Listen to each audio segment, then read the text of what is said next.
Hola, te damos la bienvenida al ciclo Camarco 2025 bajo el lema Nuevas Oportunidades, un espacio de diálogo de la Cámara Argentina de la Construcción. ¿Qué tal? ¿Cómo están? Bienvenidos. Este es el ciclo Camarco 2025. Les doy oficialmente la bienvenida aquí, Diego Seyman. Este es un ciclo de la Cámara Argentina de la Construcción que tiene básicamente un objetivo clave, que es pensar el sector, pensar la actividad desde el presente, pero sobre todo para el futuro. ¿Y cómo hacemos esto? A través de diversas entrevistas, a través de diversos diálogos, en donde vamos a escuchar no solamente a la Cámara de la Construcción, sino a diversos actores sociales, a diversos sectores, para ver qué está pasando, cuál es la inserción, cuáles son los vasos comunicantes. Vamos a pensarlo integralmente y para eso vamos a charlar con especialistas. Siempre el lema es Nuevas Oportunidades. Este es el nombre del ciclo de este año. Y vamos a hacer un ciclo que para mí es muy especial, tiene que ver con el trabajo, formación laboral y educación. ¿El factor clave cuál es? El recurso humano, el cerebro. ¿Qué es lo que está pasando? ¿Cuán nutrido está este cerebro por la secundaria, por los terciarios, por la universidad? Y acá está el clave si hablamos de construcción. ¿Hay un puente bien trazado, bien construido entre el saber académico, el saber de la universidad, de los terciarios, del colegio secundario, con la actividad real? Esta es la gran pregunta. ¿Hay una o dos velocidades? Me refiero a lo siguiente. La tecnología va a 200 por hora, va evolucionando. Las currículas de las universidades, de los terciarios, del colegio, ¿también se van actualizando a 200 por hora o cada vez esto se va alejando? Preguntas clave. Ya tenemos dos grandes especialistas. Son Rodolfo Barrere. Rodolfo, ¿cómo estás? Yo mientras me voy sentando. Y Mónica Marquina. Hola. Les voy a pedir lo siguiente, que es autopresentación fugaz. Decime. Yo soy investigadora de CONICET en temas de educación superior y actualmente miembro de la CONEAU, que es la Comisión Nacional de Evaluación y Acreditación Universitaria. Rodolfo. Soy el coordinador del Observatorio Iberoamericano de Ciencia, Tecnología y Sociedad de la OEI, la Organización de Estados Iberoamericanos. Bien. Contame, Mónica, ¿cómo está este puente entre la universidad, el saber y el trabajo real? Y está bastante resquebrajado. Yo creo que no debería haber uno, sino muchos puentes, pero hoy pasan distintas cosas. Los jóvenes y no tan jóvenes buscan nuevas formas de formarse, ¿sí?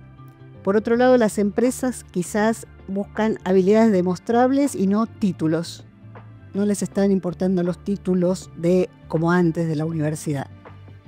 Tenemos un montón de actores, empresas, plataformas, etcétera, que están encontrando ese nicho y están empezando a ofrecer cursos, formaciones alternativas. Y tenemos una universidad que está mirando eso de costado, que no está revisando esto que vos decías, ¿sí? sus carreras, sus caminos, pero por otro lado que tiene algo que los demás no tienen, y es formar en el pensamiento crítico, en competencias ciudadanas, en habilidades blandas, en una serie de cosas que no se forman con un cursito corto, y que cuando esos proveedores que hoy están ofrecen algo que quizás dura 1 año, 2 años, 3 años, pues hay que cambiar, porque esto es vertiginoso. Y se necesitan algunas competencias de base para que esas personas puedan rápidamente ver por dónde seguir. O sea, el panorama es cabos sueltos que habría que ver cómo atar para el mundo generar los laboral puentes. real planteas vos y el mundo del entrenamiento académico, de la formación, ¿todavía están separados? ¿Dialogan entre ellos? No. Creo que no hay diálogos, ahí ya está habiendo preocupaciones y esto no está pasando solo en Argentina, en América Latina, sino en el mundo. Europa lo vio y empezó a hacer algunas conexiones y en América Latina está empezando a discutirse con este famoso título de las famosas microcredenciales como formas de... ¿Qué son? Son certificaciones cortas que permitirían ir acreditando de manera objetiva esto que empieza a suceder, pero que necesita calidad, necesita reconocimiento, necesita ciertas garantías de portabilidad, de transparencia, etcétera, con lo cual yo te digo de antemano, si todo esto se juntara en un ecosistema, cada uno podría hacer su aporte y generar estos puentes. Yo creo que no es un puente, son muchos puentes, porque hoy los jóvenes no buscan una única forma de formarse, distintas formas, y además agrego otro, los que quedan en el camino. No solo aquellos que deciden no hacer una carrera larga porque quieren rápidamente salir al mercado de trabajo, sino aquellos que quisieran y se quedan en el camino sin que nadie les reconozca eso que transitaron. Entonces, las certificaciones podrían ser la forma de ir encajando estos caminos distintos, y el que quiere llegar a una carrera larga, siempre vamos a necesitar abogados, médicos, ingenieros, esto está claro, pero no es lo único. Hay muchas otras cosas que hoy están en danza y que necesitan de alguna manera articularse y reconocerse válidamente, ¿no? Rodolfo, muchas otras en danza. Hablemos de esa danza y de todo esto que no son las carreras tradicionales. ¿Cómo están preparando las universidades, yo te pregunto a nivel regional, latinoamericanas, el ingreso al mercado laboral? Sí, me parece que hay varios puntos que pensar. Efectivamente, como decía Mónica, es un problema regional, es algo que ocurre en todas las universidades de la región. Y si bien la matrícula en general, la cantidad de estudiantes está creciendo rápidamente en prácticamente todos los países, existen igual algunos sesgos, ¿no? Uno puede ver que hay carreras que todavía son masivas, pero otras donde tenemos brechas, que son las ingenierías, que por ejemplo son muy demandadas por el sector empresarial y donde encontramos muchas veces un cuello de botella, siguen siendo relativamente poca elegidas por los estudiantes. Mónica solo debe poder explicar muchísimo mejor que yo, pero ahí hay cuestiones relacionadas con la extensión de las carreras, la complejidad y la inmediatez de la necesidad de la salida laboral de los estudiantes. Las universidades deben hacer algunas cosas para adaptarse a esos procesos, pero sí, es un problema regional y muchas cosas por hacer ahí. Si vos le decís, universidades tienen que ir más rápido, la tecnología los está pasando por encima, ¿cómo reaccionan las universidades? ¿Les parece? ¿O las currículas, o digamos, quién maneja la educación? Lo digo a propósito en términos generales. ¿Se repliega defensivamente? ¿Está flexible? ¿Es un material flexible y dice, escucho, sí, voy a poner quinta velocidad o no? Parece que hay dos aspectos de la actividad de la universidad bastante distintos. Uno de sus objetivos es formar personas para el mercado laboral o para lo que sea, y otra es hacer investigaciones, producir conocimiento. En ese punto también hay mucho trabajo por hacer. Uno de los problemas habituales que se menciona en América Latina es nuestra falta de vínculo entre la producción de conocimiento en las universidades y su apropiación en el entorno social y económico, particularmente en las empresas. Si uno mira en los países industrializados quién financia la investigación, es mayormente la empresa. En nuestra región, América Latina, no, que principalmente son los gobiernos. Eso implica que no hay una demanda muy clara, implica que las empresas innovan de otra manera, pero principalmente que no hay muchos puentes ahí entre la demanda real de conocimiento y lo que se produce en las universidades, que puede ir a la misma velocidad que la tecnología. Las universidades latinoamericanas no necesariamente están atrasadas en ese proceso. Lo que nos falta es hacer un vínculo y encontrar una velocidad más pareja con lo que demanda el entorno.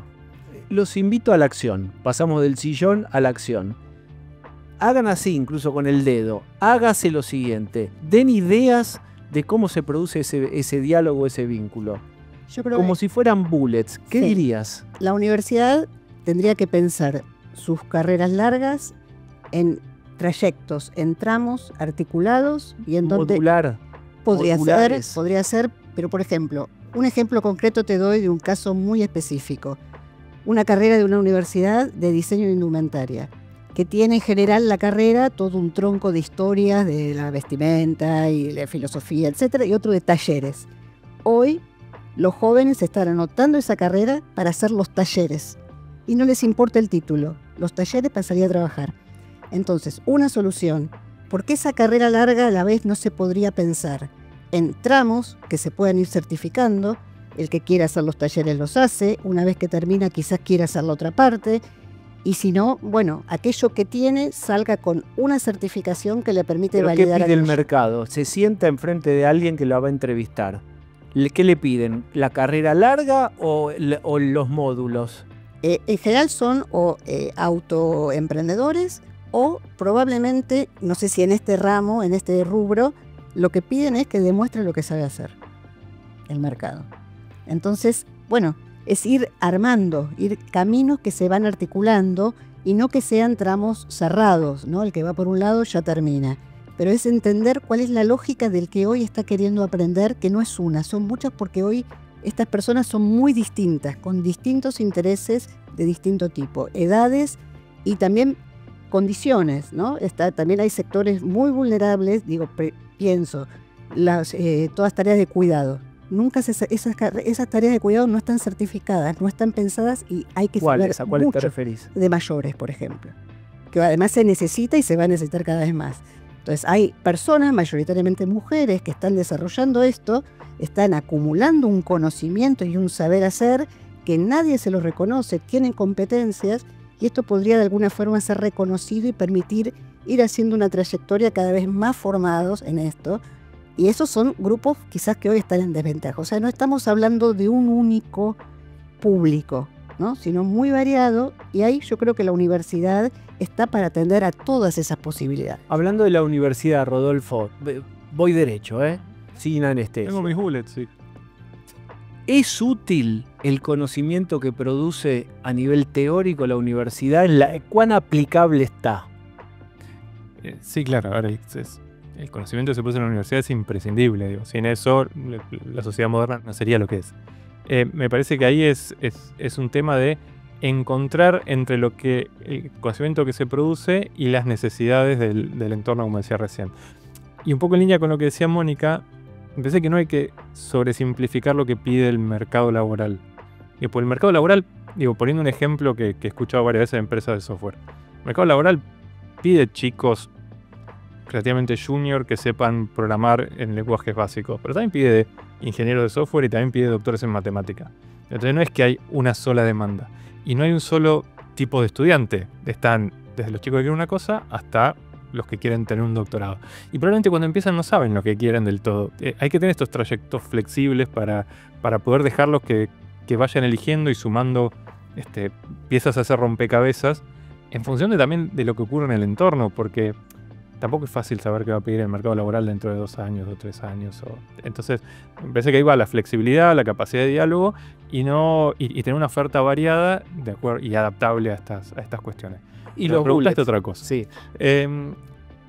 Bueno, ¿qué habría que hacer? ¿Qué Sí. me gustaría que ocurriera? Me parece que el problema es, como en nuestra metáfora de la construcción de hacer puentes, me parece que para tener un puente mejor entre la universidad y lo que demandan las empresas en función de conocimiento, debería haber más mecanismos de interfaz más claros que permitan identificar la demanda y la oferta dentro de la universidad y asociarlos, y también mecanismos de evaluación más pertinentes para los investigadores. Acá tenés todos los recursos. Sí. Usalos. ¿Cómo se hace? Bueno, me parece que es creando o fortaleciendo, porque muchas universidades, casi todas ya los tienen, áreas dedicadas a vincular el conocimiento que se crea con el entorno. Eso existe. Hay que potenciarlos, profesionalizarlos y hacerlos más efectivos y más acordes a la demanda real de las empresas, por ejemplo. Y lo otro es lo más difícil, una varita mágica bastante grande, modificar los mecanismos de evaluación de los investigadores para que el trabajo de vincularse con el entorno y llevar el conocimiento afuera de las paredes de la universidad sea reconocido en sus carreras. Eso no siempre es así.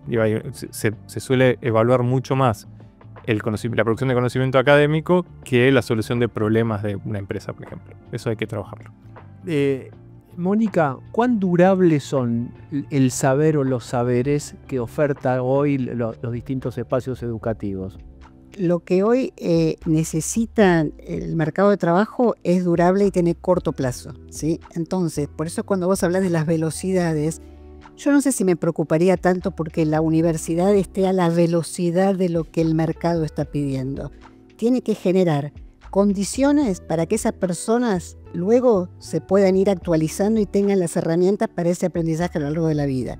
Y ahí hay un saber de base que lo da la universidad, hay competencias de base, pensamiento crítico, distinguir, analizar, distinguir lo verdadero de lo no verdadero, digo, un montón de cosas que hoy están en danza y que la universidad sabe darlo. Y después agrego otra cosa, la universidad es clave en la formación de conocimiento básico que quizás una empresa hoy no está dispuesta a financiar, pero que se necesita para lo otro, ¿sí? Y lo mismo con la formación, hay formación de base que quizás hoy una empresa o una plataforma digital no la da. Entonces, ¿qué es lo que hay que hacer? Hay que juntarlos. No hay que pedirle a la universidad que esté corriendo atrás de lo que se necesita y tampoco quedarse afuera. Entrar en diálogo con aquellos que están en capacidad de responder y con lo que hace la universidad.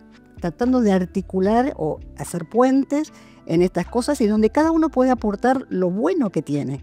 Y en esto la universidad, coincido, es irreemplazable en algunas cosas, ¿no? Entrevista laboral.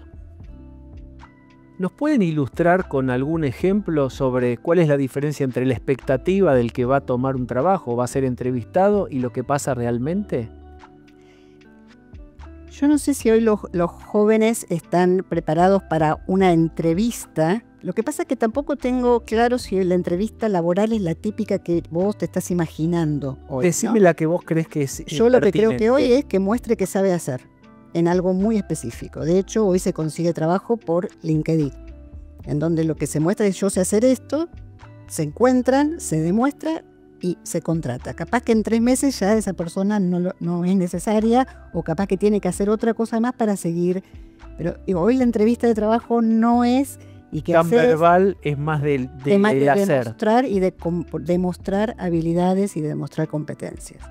Y muchas de esas competencias son específicas para el puesto, pero hay otras que son las famosas competencias blandas, que son las que están faltando sobre todo en los más jóvenes que vienen del ¿Cuáles son? secundario. Contalas. Trabajar en equipo, liderazgo, trabajar bajo presión, resolver problemas, analítico, diferenciar lo verdadero de lo falso, ¿no? Un montón de poder distinguir de un discurso qué es lo que hay detrás.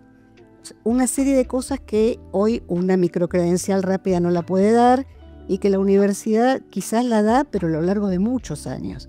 Por eso digo, esto es lo que está, acá hay una base que está faltando y es un desafío, yo te diría, no solo para el mercado de trabajo, para la ciudadanía. Bueno, estamos hablando de un tema súper interesante que ya no podría no haber solo un déficit técnico a zanjar, sino un déficit, casi les diría, de habilidades sociales o de cultura del trabajo, en donde hay horarios, hay un organigrama, hay un jefe, hay metas que cumplir, está el temperamento del que aspira a ocupar ese... ¿Cómo ves esta inserción? Sí, yo me quedaría con algo que quizás no nombraste ahí, pero me parece importante, que es que la universidad te enseña a pensar y eso te da mucha flexibilidad. Entonces, probablemente cursos cortos, las microcredenciales, esa cosa, te va formando, te enseña a saber hacer algo, pero no te enseña, no tiene posibilidad en ese tiempo de enseñarte a pensar de manera crítica, que eso es lo que una carrera universitaria tiende a darte. Y me parece que es súper importante por la flexibilidad que te da después también, ¿no? De cuando el mundo va cambiando, vos saber aprender solo y poder, digo, eso es algo que, poder adaptarte, eso es algo que me parece que es crítico y que debería ser muy... Si yo hiciera una entrevista laboral, cosa que no hago, me interesaría mucho eso. ¿Qué harías? Pregúntanos. Buscaría gente que pudiera pensar, que supiera tener pensamiento crítico y adaptarse a situaciones. Y eso me parece que es algo que se forma con el tiempo y el trabajo. ¿Se puede estimular en la universidad o en terciarios la idea de la flexibilidad, cómo poder volantear sin replegarse rígidamente? Que es un poco de formación profesional, pero me parece que la investigación te da mucho de eso. La investigación que se hace en las universidades, en todos los posgrados, claramente, pero incluso en los niveles de grado, esa aproximación a la investigación te forma para eso. Para encontrarte un problema, pensar cómo resolverlo y buscarle la manera, ¿no? No es algo tan mecánico, sino que es algo más plástico en ese sentido. Pero hay diversos tipos de conocimiento, digamos, más sofisticados, con mayor tránsito dentro de un espacio académico, y otros más básicos. Lectoescritura. Tenemos que hablar de lectoescritura sobre el famoso caso en una empresa automotriz con base en Argentina, en donde los que entraban no podían reconocer una etiqueta que advertía el peligro de operar una máquina. ¿Qué están viendo con eso y cómo se puede mejorar si es que hubiera un déficit ahí? Es realmente preocupante. Digo, ese caso ya tiene unos años, pero basta irse a los resultados de las pruebas de la semana pasada, de las pruebas a aprender, en donde hay 0% en el nivel más alto del nivel de matemática, y la mayoría... ¿Qué es 0? O sea, si uno distingue los que tienen por debajo de lo esperado, avanzado y superior, en ese superior no hay nada, 0. No, ¿Y hace pruebas, 20 años cuántos había? No, hace 20 no, porque no había pruebas, pero quizás hace menos había algo más, ¿sí? O sea, estamos en picada. La pandemia es una buena explicación, pero no es la única, porque ya veníamos. Digo, esa es apenas una señal. Acá claramente hay un problema arrastrado que viene de la primaria, de la secundaria, y que, bueno, también llega a la universidad. Y cuando yo hablo del pensamiento crítico o de esto que estamos hablando, es algo que empieza desde ahí, ¿sí? Y que quizás ahí es donde, habría que también trabajar en conjunto para ver cuáles son esas competencias que tienen que estar presentes en formación a lo largo de todos los niveles educativos. Distinguir lo verdadero de lo no. La empatía de ponerse al lugar del otro, por ejemplo. El trabajo colaborativo. Bueno, hay muchísimas cosas que se puede entrenar eso. Sí, claro. Se puede formar en eso, ¿no? Se puede Porque en realidad no es una materia. Esto justamente es algo que debería ser transversal a todo lo que se ve en matemática, en lengua, en ciencias sociales, en ciencias naturales, ¿no? Esta manera de abordar los temas o los problemas, que ya no debería ser un tema acumulativo, contenido sino una forma distinta de abordarlos. Y bueno, aquí si querés podemos ir a la formación docente, o sea, cuando uno entra en un lugar vas viendo que el problema va teniendo causas y causas y causas. Ahí no terminaríamos más, como ustedes imaginan, y se diluye la buena intención de cambiar las cosas en una cadena de responsabilidades donde cada uno tiene un eslabón y habla con el eslabón que sigue, que es el que decide. Baby steps, pasos de bebé. Si pudiéramos dar un pequeño paso en la dirección correcta, yo voy a volver siempre a lo proactivo. ¿Qué se les ocurre? No ir al ministerio ni a nivel regional, algo chiquitito y concreto que podría ir en el sentido correcto. ¿Qué se les ocurre a cada uno? Ya pensando en términos de oportunidades. ¿Qué oportunidades se abren? Déficit también es oportunidad. ¿Qué dicen? Me parece que, algo que ya... Nuestra metáfora del puente es lo del momento. O sea, que hay que establecer más puentes, hay que tener más diálogo, hay que entenderse mejor en esto. Y aprovechar las oportunidades, porque incluso con la tecnología nos pasa eso. Digo, en los últimos años estamos revolucionados por la inteligencia artificial y entonces decimos, ¿cómo hacemos en América Latina para que no se nos vaya este tren también? Y vemos qué hacemos, pero luego va a venir otro tren y otro más. Entonces parece que hay que estar preparado para adaptarse a esas cosas y tener un buen vínculo y un buen diálogo entre todos los sectores para aprovechar esas oportunidades. ¿Cómo sería un ejemplo de un diálogo de tal sector con tal sector? Digamos, a mí no me asusta jugar casi a la mímica de levantás el teléfono y con quién hablas y qué le decís. Yo digo ejemplo porque además existen ejemplos. Por ejemplo, en estos cursos cortos o microcredenciales con todas las garantías de calidad, ¿cómo haces para que eso suceda? Bueno, puede haber una cámara con una universidad que es la que garantiza o el contenido o la calidad, trabajando en conjunto en el marco de una plataforma. Puede quizás sumarse a eso más universidades, más empresas. La universidad a la vez podría en sus planes incorporar en algunos espacios esos cursos, ¿sí? Empezar a entrelazar eso fuerte que cada uno puede hacer. Y lo mismo con las competencias, las básicas, estas fundamentales, ver de qué manera se pueden ir incorporando a estas experiencias más cortas. Pero es diálogo entre todos los que, me gusta hablar además de puentes, de ecosistemas. O sea, acá claramente hay muchos que están haciendo cosas parecidas. Lo que falta es que se junten para ver de qué manera se puede aprovechar esta oportunidad para ir para adelante entre todos. La palabra que voy a mencionar tiene un poco de mala prensa o quedó vieja o no sé, que es pasantías. Que son, digamos, si vos querés decirlo más bonito, es prácticas laborales, vida real, podríamos decirlo. ¿En qué está eso? Que fue, por lo menos en Argentina, bastante resistido. ¿Cuánto contacto con la realidad de lo que pasa en una industria tienen los estudiantes? hay muchas carreras que además son las carreras reguladas por el Estado que tienen la obligación de tener una pasantía. Y esto existe, ¿sí? Y además la pasantía muchas veces es un buen puente para después continuar. Pero, por ejemplo, pasa algo muy paradigmático. Muchos estudiantes siguen una carrera larga, sobre todo los ingenieros, se los lleva a la empresa, no se reciben. ¿Qué le falta? La práctica para recibirse. Pero están trabajando en un lugar donde están trabajando, o sea, más práctica que eso. Bueno, ahí falta esto, una conexión. Eso que están haciendo hace 2 años que trabajan en la empresa y les falta para recibirse la práctica. Bueno, un diálogo para ver de qué manera esa experiencia laboral que ya tiene puede ser reconocida como práctica. Digo, son cosas muy pequeñas y así como estas podría haber muchísimas más. ¿Hay diálogo entre el sector privado y las universidades? Por dar un ejemplo, bajo, medio, alto diálogo. No es la fortaleza en los países latinoamericanos ese diálogo, claramente. Yo creo que hay un relativamente poco diálogo. En términos generales, uno después va a buscar y encuentra un montón de casos virtuosos. Hay muchísimos casos virtuosos de los que aprender, donde las empresas y las universidades trabajan para generar cosas. ¿Hay prejuicio de las universidades con respecto al sector privado, por ejemplo? Sí, me parece que en ese bajo diálogo implica prejuicios de los dos lados. Digo, el prejuicio también es complicado. Me parece que más que prejuicios es el conocimiento del entorno en el que se mueven tanto los investigadores como los empresarios. Entonces, el investigador puede tener ganas de trabajar con una empresa, pero tiene que hacer otros 10 millones de cosas que son más importantes para quienes son sus empleadores que hacer ese vínculo.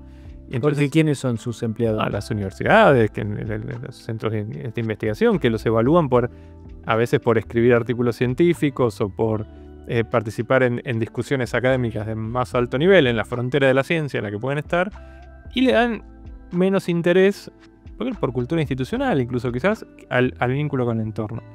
Y el empresario que sabe que ir a hacer investigación no tiene retorno, el retorno de inversión es largo, es azaroso, todos muertos.